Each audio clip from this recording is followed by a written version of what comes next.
مودودی صاحب کی جو فکری غلطیوں میں سب سے بڑی بنیادی غلطی تھی وہ یہ تھی کہ وہ حکومت اور سیاست کو دین کا اصل مقصد سمجھتے تھے کہ اصل چیز حکومت ہے، اصل چیز سیاست ہے،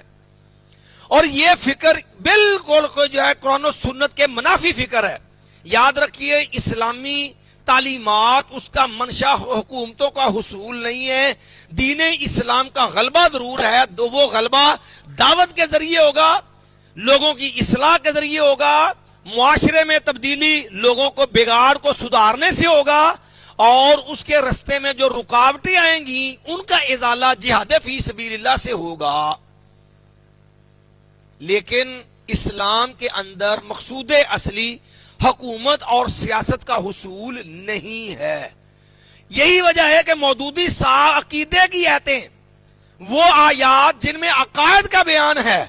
ان کو بھی تروڑ مروڑ کے، ان کو بھی اپنی عقلی سانچے میں ڈال کر کے اس سے بھی حکومت کشید کرنے پر لگے ہوئے تھے۔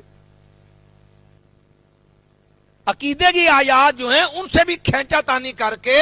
ان سے بھی حکومت کشید کرنے پہ لگے ہوئے تھے۔ اسی لیے جماعت اسلامی کی یہ ایک گمراہ فکر ہے جس کے نتیجے کے اندر آپ کے ملک کے اندر آپ نے ایک لہر دیکھی ہوگی خود کو حملوں کی۔ یہ جو آپ کے ملک کے اندر خود کو حملوں کی لہر تھی، یہ وہی خارجی رافضی فکر ہے جو اخوانی فکر ہے۔ مسلم حکومتیں، مسلم حکمرانوں کے خلاف مسلح تحریکیں کھڑی کرنا، یہ جو ہے اخوانیوں کا بنیادی اختلاف ہے سلفیوں کے ساتھ۔ دو فکر یاد رکھنا، ایک سلفی فکر ہے اور ایک اخوانی فکر ہے۔ چونکہ جو اخوانی ہے نا، یہ آپ نے لفظ سنے ہوں گے، اب میں اس بات کو تو نہیں زیادہ جانتا کہ آپ کو اس میں کس حد تک آپ کو ادراک ہے یا علم ہے اس معاملے میں، لیکن اکثر ہمارے طلبہ کو اس چیز کا علم نہیں ہوتا۔ لفظ سنے ہوتے ہیں اخوانی، کہ یہ آج کل بہت اصطلاح چلتی ہے،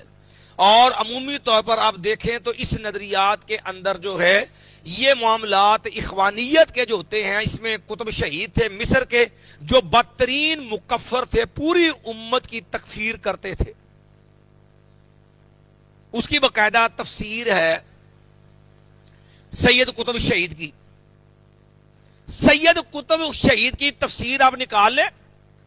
یہ ظالم انسان اعلانیہ پوری امت کی تکفیر کرتا تھا، بدترین خارجی تھا، یاد رکھنا۔ یہ لوگ اس کو بڑا قائد لیڈر امام مانتے ہیں، بدترین قسم کا خارجی تھا، مکفر تھا، اور باقاعدہ مسلمان معاشروں میں، حکومتوں میں مسلح کارروائیاں جو ہیں یہ اس کا وتیرہ تھا، اور اس کا باقاعدہ اعلانیہ یہ علمبردار تھا، اور مودودی صاحب بھی فکر کے اندر اس کے ہم نوا ہیں۔ البتہ یہ دیکھنا ہے کہ مودودی صاحب قطب سے متاثر تھے یا قطب شہید جو تھا وہ مودودی صاحب سے متاثر تھا، یہ جو ہے ایک پہلو تفصیل طلب ہے، یہ آپ دیکھ لیں۔ لیکن اس گمراہ فکر کے اندر یہ دونوں برابر کے شریک حصے دار تھے، مسلم حکومتوں کے خلاف مسلح تحریک۔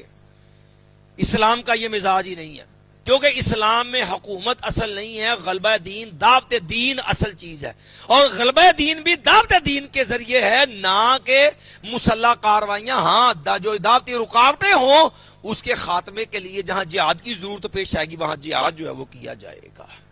تو ان کے اندر سب سے پہلے یہی وجہ ہے کہ مودودی صاحب کی یہ جو گمراہ فکر تھی حکومتوں کا حصول، اسی کا نتیجہ تھا کہ یہ ایک بدترین ملعون انسان، خمینی جیسا خبیث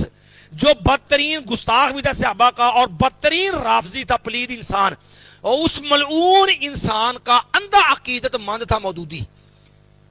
مولوی مودودی بھی، اور اسی طرح اس اخوانی فکر کا حصے دار ہمارے ہاں جو ہیں ڈاکٹر اسرار احمد صاحب، یہ بھی اسی اخوانی فکر کے علمبردار ہیں، صرف انداز میں فرق ہے۔ ڈاکٹر اسرار صاحب اخوانی فکر کے حامل ہیں اور ابو العلا مودودی بھی، اور یہی وجہ ہے کہ جو تھا یہ خبیث انسان ملعون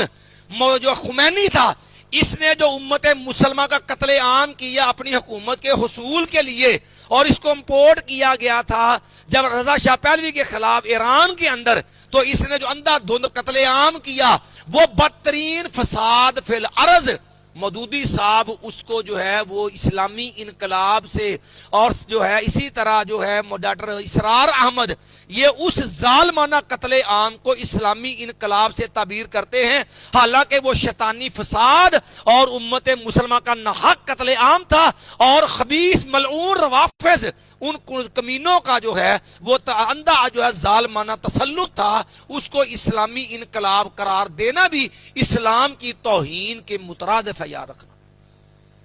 مودودی صاحب اس کے اندھے میں آتی ہیں، اور ڈاکٹر اسرار صاحب بھی اس کے اندھے میں آتی تھے، اس کو اسلامی انقلاب کر، کیوں کہ ان کا ان کے نظریے میں شامل ہے کہ دین کا مقصود اصلی کیا ہے؟ حکومتوں کا، اور وہ بھی مسلط کیا گیا تھا باقاعدہ، خمینی جیسا ملعون وہ بھی امپورٹ کر کے مسلط کیا گیا تھا ڈنڈے کے زور پہ، اور اندھا دھند امت مسلمہ کا قتل کیا تھا۔ دوسری بنیادی گمراہ کن فکر تھی مودودی صاحب کے اندر کہ آپ اس کی تفسیر رائے کے بدترین نمونے دیکھنے ہوں تو آپ کو تفہیم القرآن کے اندر متعدد جا بجا صفات کے معاملے میں یہ بدترین صفات کی طویلاتیں کرتے ہیں، بلکہ انکار تک کر جاتے ہیں۔ مثال کے طور پہ بسم اللہ الرحمن الرحیم، آپ